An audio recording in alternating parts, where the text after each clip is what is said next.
I'm joined by our chief political analyst, Matthew Dowd, Democratic strategist Stephanie Cutter, who was a senior advisor to President Obama, the chair of the American Conservative Union, Matt Schlapp, Roland Martin from TV One, and Republican strategist Sarah Fagan, political director for George W. Bush, now with CNBC. And Matt, let me begin with you. It seems like every White House in a generation has been hit like a book like this, usually by Bob Woodward, not this time around. But what's your big takeaway from here, and how much of this can we trust?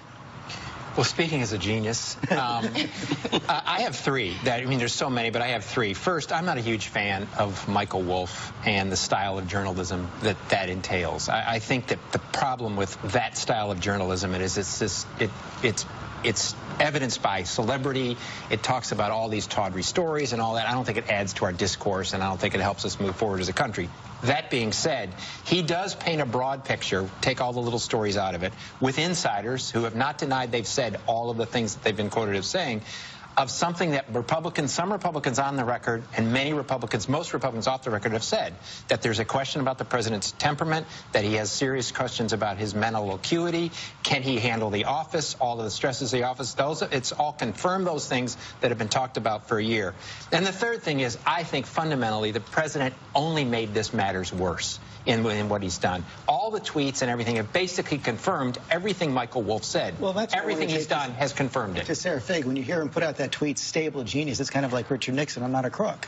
Yeah, I mean, he handled it in the worst possible way by adding to it. He should have just blown it off and, discredited the author, who discredited himself by being sloppy, and let it go. But Donald Trump cannot do that. To me, the takeaway from this book, though, is there's a great lesson for anybody wanting to run for president, which is be careful who you surround yourself with. Donald Trump's, one of his biggest mistakes was surrounding himself with people who didn't have his interests in mind. Steve Bannon clearly looks out for Steve Bannon, and the worst possible chief strategist to put in the White House. Well, and Matt Schlapp, let me take this to you. You had Steve Bannon come to the CPAC conference. I remember that back early in 2017 when he was riding quite high. Is he done now? No, I don't think he's done. I think he's greatly marginalized his voice. I think most Trump supporters, most conservatives, most Republicans, quite frankly, want to take a big, long break from him and his brand of politics. I think the issues behind him still animate the Republican Party and the conservative movement, but I really want to agree with Sarah on this. They staffed up the White House. You could see it in the most incomprehensible way with people that did not have the president's best interests at heart. Quite frankly, they also weren't experienced. They talked way too much. They didn't have a strategy behind it. And I think the person who realized it the quickest was the president, who said, I don't think this is working. And I think you got to give General Kelly a lot of credit. They have changed a lot of the behavior that has been chronicled in the book. I think there's no question the White House seems to have changed its operations under General Kelly. But let me take that point to Stephanie Cutter. On the one hand, yes, these are staffed by people who didn't necessarily have the president's best interests at heart. But one of the other things that you see in this book is that the president's daughter and the president's son-in-law had outsized influence. Absolutely. And we knew that before the book came out, and we know what kind of problems that presents in a White House. In some way, shape, or form, we've all been inside the White House. Because we've all been influenced by those relatives. Influenced by those relatives. But it is extremely disruptive to a well-functioning White House. I think the other takeaway, yes, that White House lacked a team ready to go that was loyal to the president. But they had a very hard time finding people who would go into the White House to work for this president. And I think that it created an unvirtuous circle. I don't think that's true. This book makes it worse, though.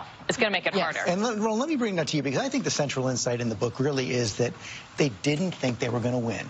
From the president and all through the campaign and heading into the early days in the White House, they acted like it. All true, and the bottom line is here. This book changes nothing. I read 250 to 350 pages last night. Bottom line is simple. Everything that he laid out, we already knew in terms of the kind of people who he chose, the fact that you don't have principles, you don't have morals, you don't have ethics. And what you have here, though, is a Republican Party where you have different pieces. They get exactly what they want from Donald Trump.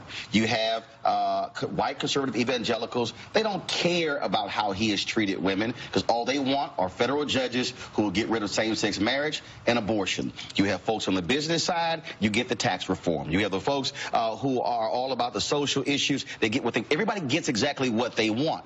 This comes down to power. The Republican Party, they want all those folks, they want power. Donald Trump provides that. And so as long as he's there and they can get what they want, it doesn't matter. This book will not change a thing. And I'll give the last point is this here.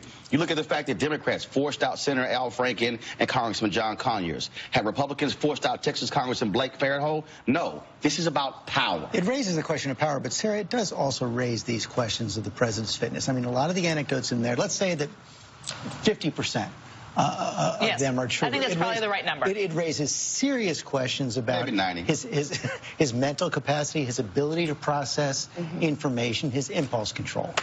It does, but it doesn't really matter, and it's not going to matter until and unless something very catastrophic happens as the result of a tweet or a provocation to another international leader. And until that happens, I don't think most of America is paying much attention to this conversation. Let me just respond to this question about his fitness for office, because maybe more than anyone on this panel, I deal with him and dealt with him for years before he was president, while he's been president. I actually enjoy it, Ro.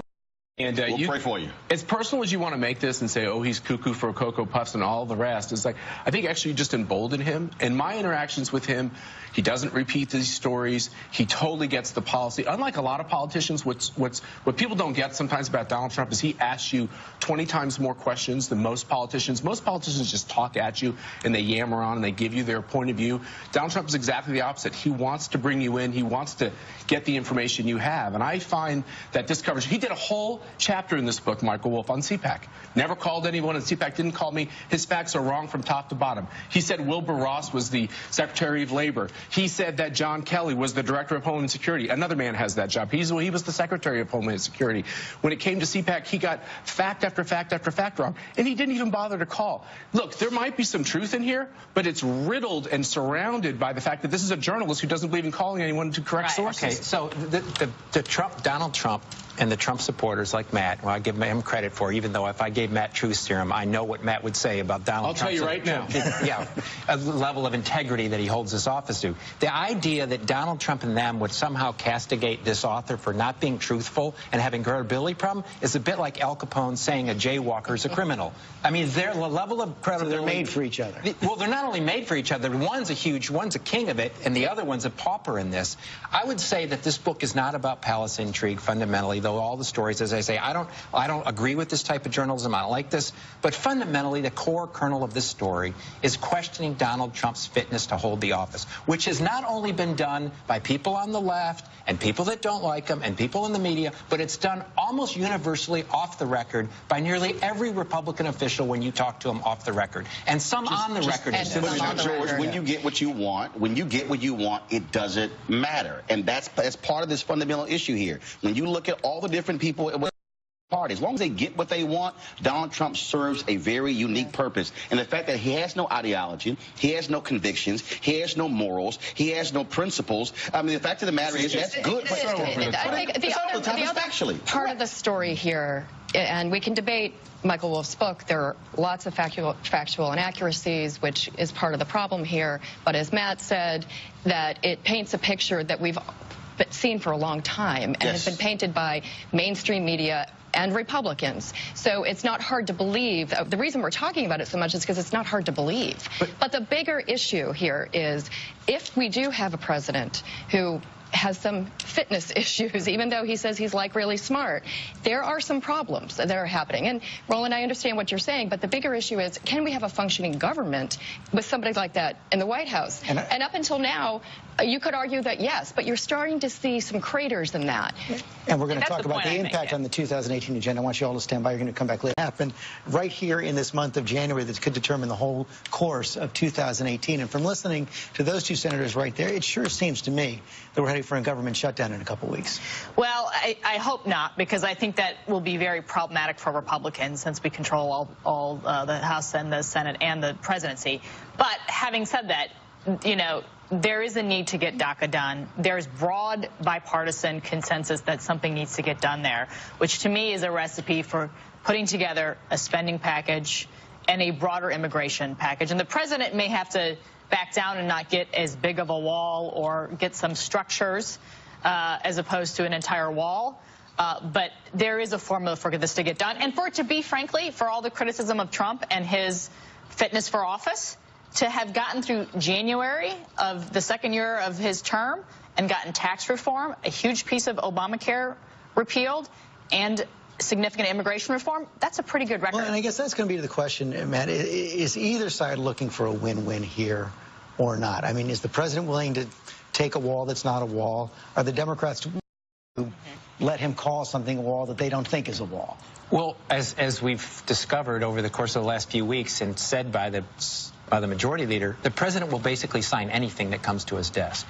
So I don't think the president fundamentally, as long as he gets a bill on his desk where he can stand up. He said he repealed Obamacare when he didn't repeal Obamacare. He repealed an element of it, but didn't repeal it. Big element. Whatever, I'm just saying the president's ability to say whatever he wants, he'll sign a bill. I think to me, the fundamental question is why are the Republicans drawing a line between, one, compassion for young people here who have done nothing of their own, have come here, who are going to serve in a great capacity, in order to put a wall that the president himself, by his own fact statement, says that immigration into our country has slowed to a trickle on the southern border. This is what I don't understand. What's the answer? Happy to answer this. First of all, he's not asking for a wall for this, as Sarah. Well, let me go beyond that. As Sarah said, even Barack Obama and Hillary Clinton have voted for fences. We can use all kinds of synonyms. The idea we want to secure the southern border. He wants to do that with funding for as much of a wall as he possibly can get, but he also wants to end family chain migration. And he also wants to end the diversity lottery, which, by the way, is popular with a lot of people in this country who are struggling to make ends meet, want to find good jobs for their families. And so this is actually an issue, this broader question of how we have our immigration system that we need to have as a country. So I'd like to see us do that. Now, if the Democrats are dumb enough to say they're going to be hashtag resistance all year, and even these Democrats who are up in these red states, if they decide to never work with Donald Trump on any issue, I think that is a political risk that is not wise to take. The president has basically admitted that he's willing to shut down the government if he doesn't get the $18 billion for his wall. And they're willing to say they'll shut it down if they don't get DACA. Well, the president has also said he's basically holding DACA hostage so that he can get what he wants on immigration.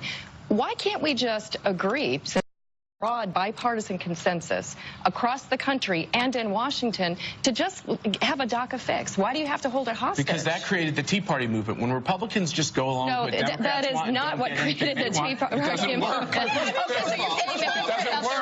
It's legislating. First of all, I'm going to put a pause there. I found it very creative for you to say the president doesn't want a wall. He wants a wall. Then we just he just wants more than a wall. We're not going to call it a wall. He wants more than a wall. But again, that was cute. It was a nice try. No, he wants a wall plus. At the end of the day, here's what you're facing. This president pushed the appropriate racial buttons in terms of immigration. And so what you have here is he has no choice but to hold it hostage, because he understands who he's appealing to by pushing those particular buttons when it comes to immigration. What you have on the other side, though, is you have individuals, like, for instance, this caretaker for a paraplegic, the only person who's going to be, sent out of the country. And look, that's a sad story. You have people out there who are tax-paying citizens who have contributed to this country when it comes to DACA. You can actually do both things, but they don't want to do that because it serves a very calculated political interest. Does the president have to abandon his base on this issue? No, not at all. I mean, look, this isn't actually that complicated. You have Republicans who want stronger border security, and some Democrats who've agreed in the past that we need it. You have almost everyone who agrees that DACA needs to be fixed, and you have to avoid a government shutdown. So if these leaders can get in a room and figure this out... legislating. It really isn't that complicated. And why is it a hostage for Republicans to take, but not a hostage for Democrats to take? The bipartisan congressional process of the people who care about these issues was actually working until a set of poison pills were set up to the hill by the White House, authored by Stephen Miller, their demands on immigration before there was a DACA deal. So if the White House could just stay out of this, I actually think a deal could be done.